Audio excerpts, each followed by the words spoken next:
Cuando me remito a buscar el significado de la palabra virtual, me encuentro con los siguientes conceptos: que es muy posible que se alcance o realice porque reúne las características precisas, que solamente existe de forma aparente y no es real. Esta palabra está muy de moda, debido no solo a las nuevas técnicas, llamadas digitales, que exige estar al día, sino también al nuevo estilo de hacerlo todo, debido al confinamiento social al que nos obligó la famosa pandemia COVID-19.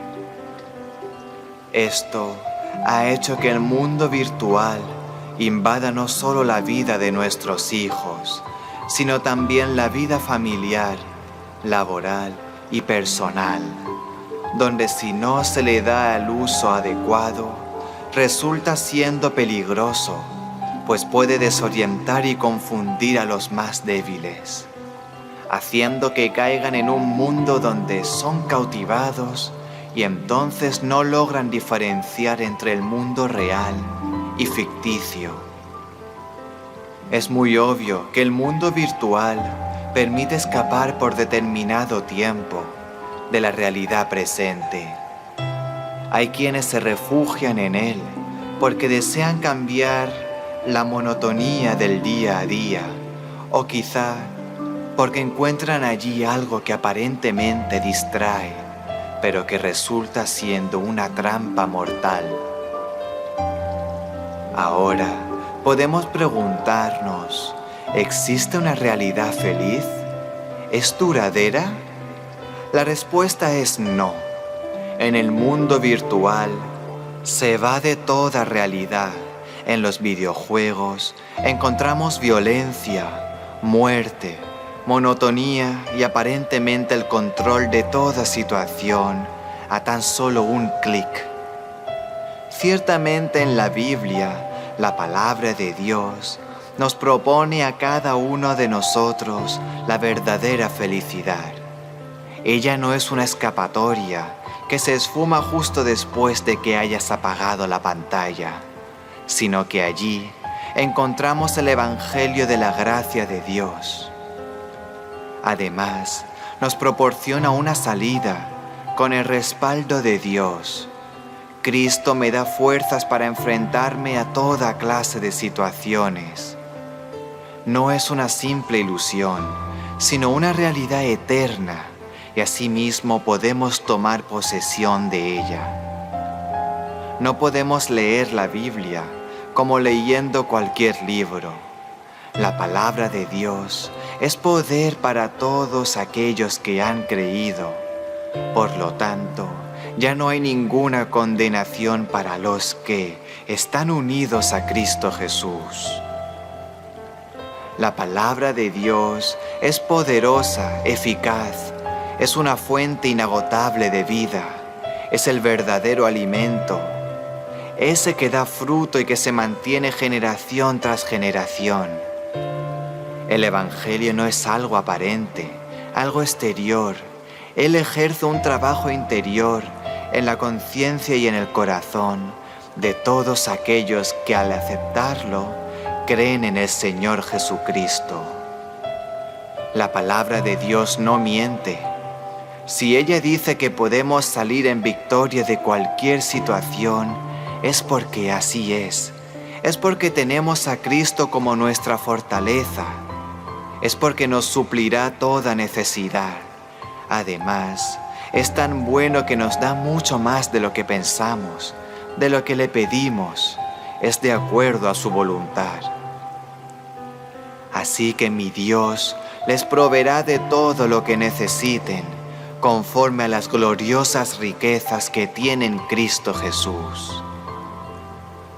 La palabra de Dios nos garantiza que no hemos recibido un espíritu de temor.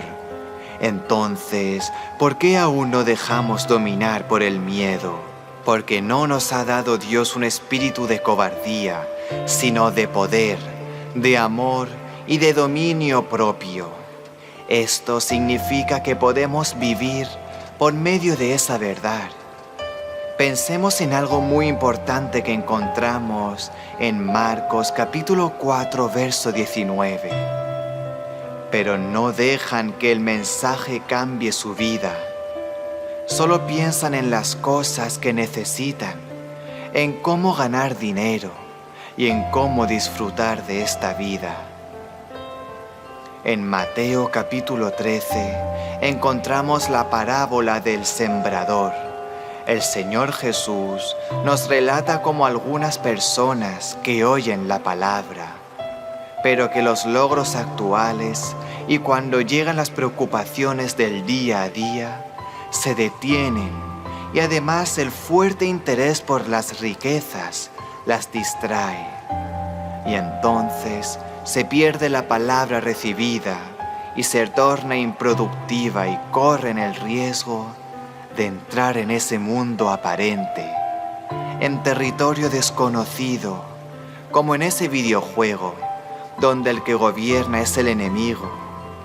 Notemos cómo Pablo nos dice en Tesalonicenses capítulo 2, verso 13, que hay dos tipos de cristianos, los que reciben la palabra de hombres y los que la reciben como verdaderamente es, como la palabra de Dios. Además, siempre damos gracias a Dios porque al llevarles su mensaje, ustedes lo aceptaron como si lo recibieran de parte de Dios y no de un ser humano. Y es verdad, ese mensaje es de Dios y hace que los que confían en Él cambien su manera de vivir. Se hace necesario conocer la palabra de Dios para así mismo poder disfrutarla. Dios recompensa a los que le buscan. Él ama bendecirnos, pero nosotros no buscamos la verdadera felicidad que está en su palabra. No podemos tampoco disfrutar de lo que está escrito, pero sin fe es imposible agradar a Dios, porque es necesario que el que se acerca a Dios crea que le hay y que es galardonador de los que le buscan. Nuestro mundo invadido por lo virtual se acomoda fácilmente a las apariencias. Conocemos la realidad y la verdadera seguridad que Dios propone a cada uno de nosotros cuando nos dice: «Mas a cuantos lo recibieron, a los que creen en su nombre, les dio el derecho de ser hijos de Dios». Amado Padre que estás en el cielo, en esta noche nos acercamos a ti, creyendo en nuestro corazón y confesando con nuestra boca que Jesucristo es el Hijo de Dios, que Él existe y que además recompensa a aquellos que le buscan. Aquí, en tu presencia, reconocemos que tu palabra es viva y eficaz para aquel que la cree, que la recibe y la practica, que es poder de Dios, pues es por creer en tu corazón que eres declarado justo a los ojos de Dios, y es por declarar abiertamente tu fe que eres salvo.